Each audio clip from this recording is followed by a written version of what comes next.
Okay, we've seen how to construct a sine graph using compass and straight edge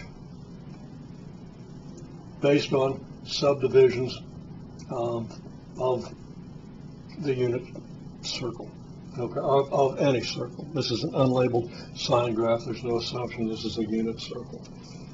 We will later assume this, and we've already seen how that's assumed.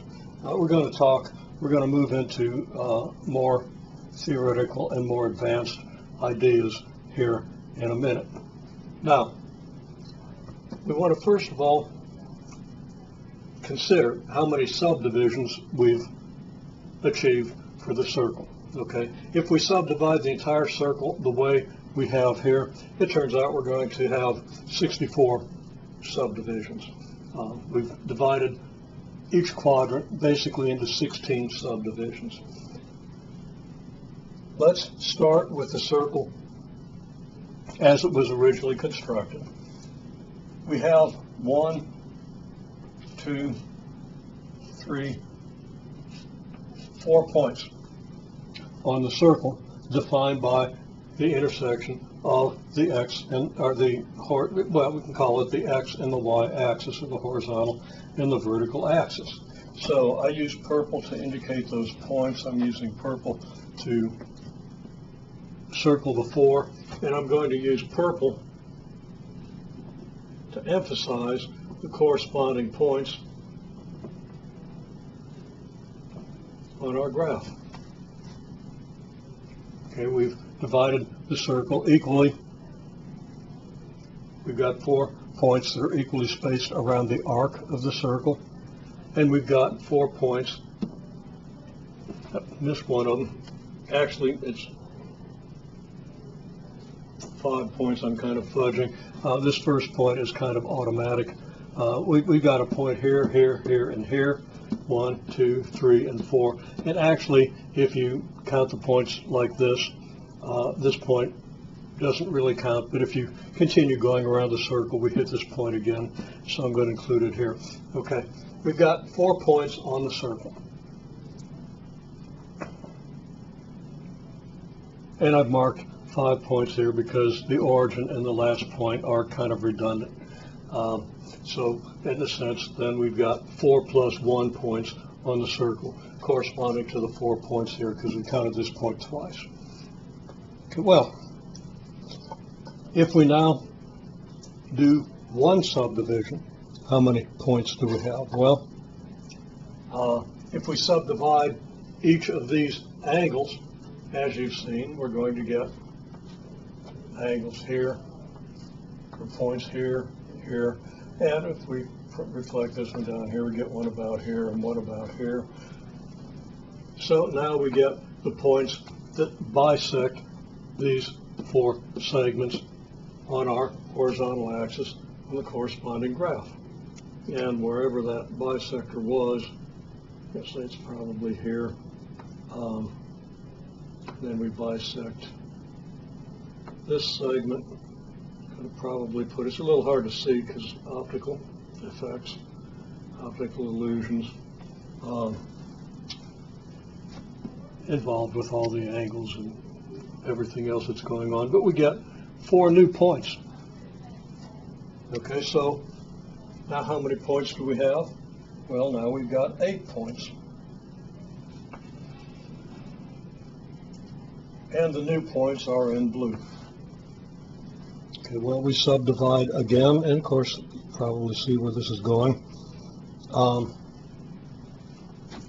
Okay, we subdivide now here, and where are we here?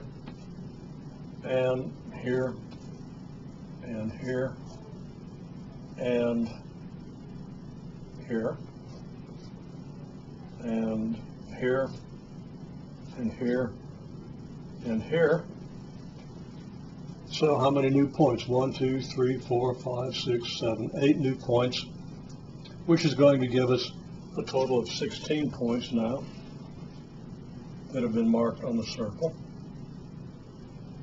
And I'll put a red circle around that.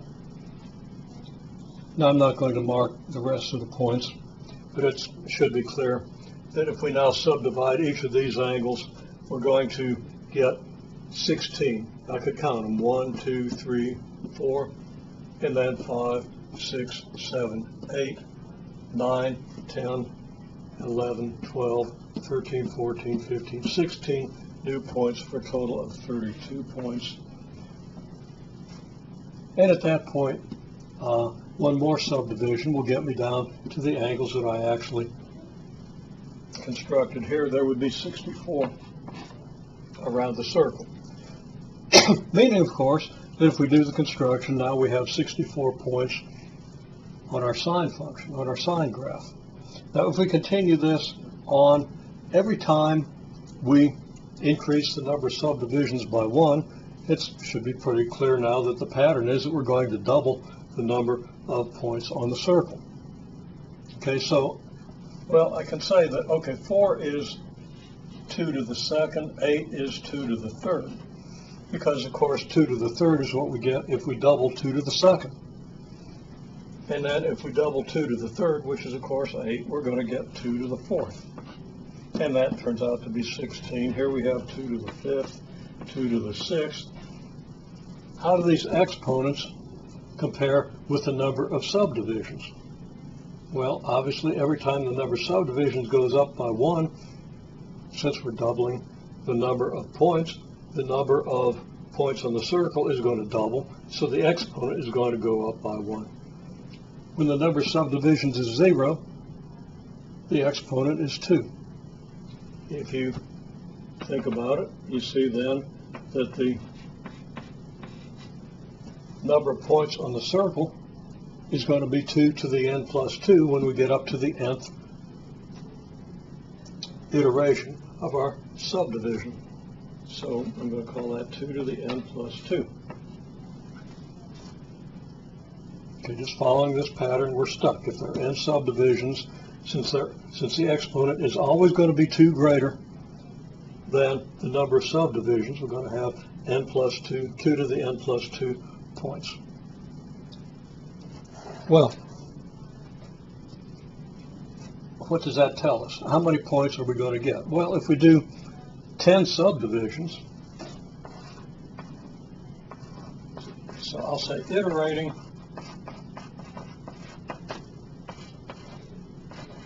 the subdivision 10 times,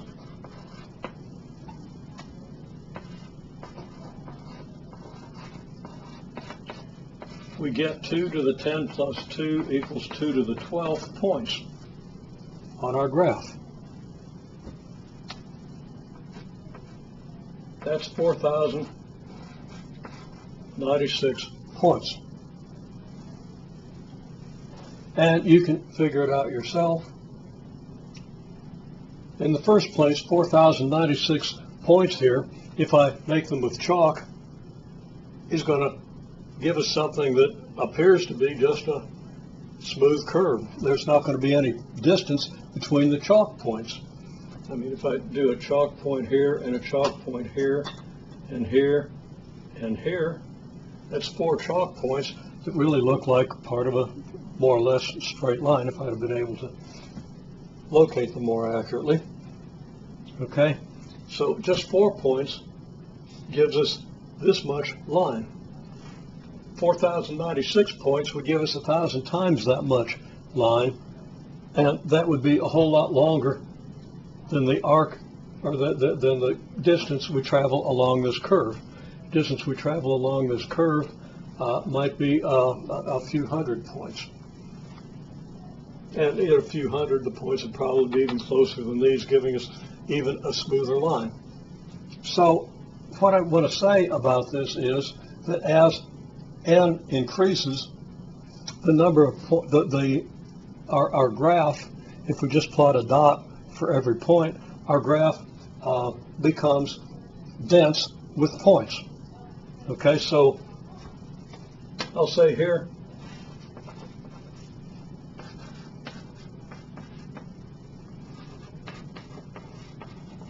the graph is already dense.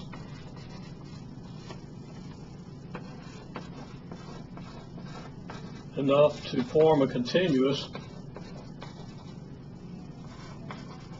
or let's say form a smooth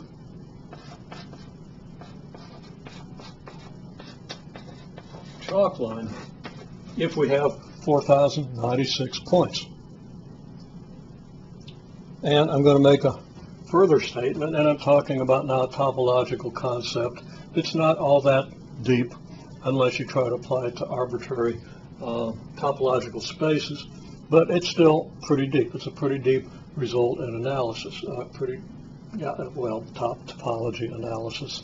They kind of share a lot of ideas. Okay, a lot of definitions and so forth.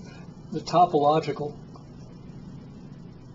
aspect of this, and you don't have to know what I mean by topological, I'm just throwing out the word, is that in the limit, as n approaches infinity, no matter how small you make your dots, they're going to be dense, and you're going to get a smooth curve.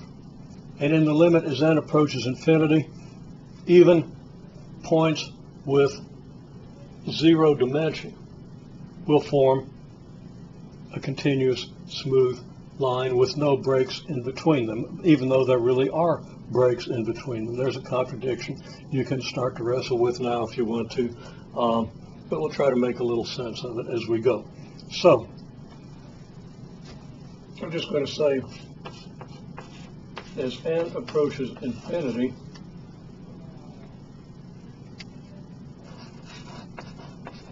the graph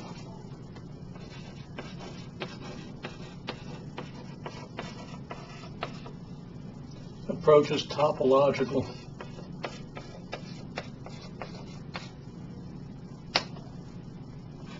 density, and I don't think any mathematician really uses density to refer to topological density, but right now when we're just working intuitively, I think we can get away with using that intuitive idea. Okay? Topological density means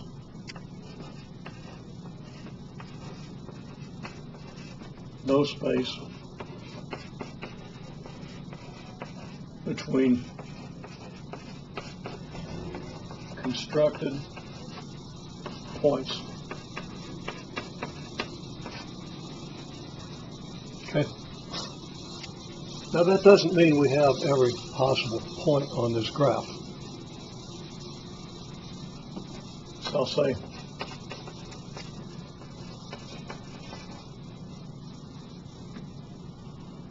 however, there exist points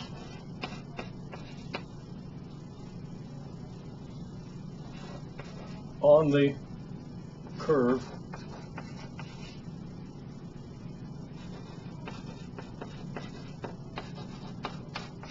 which will still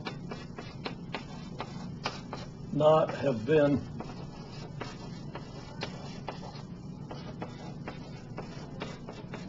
constructed.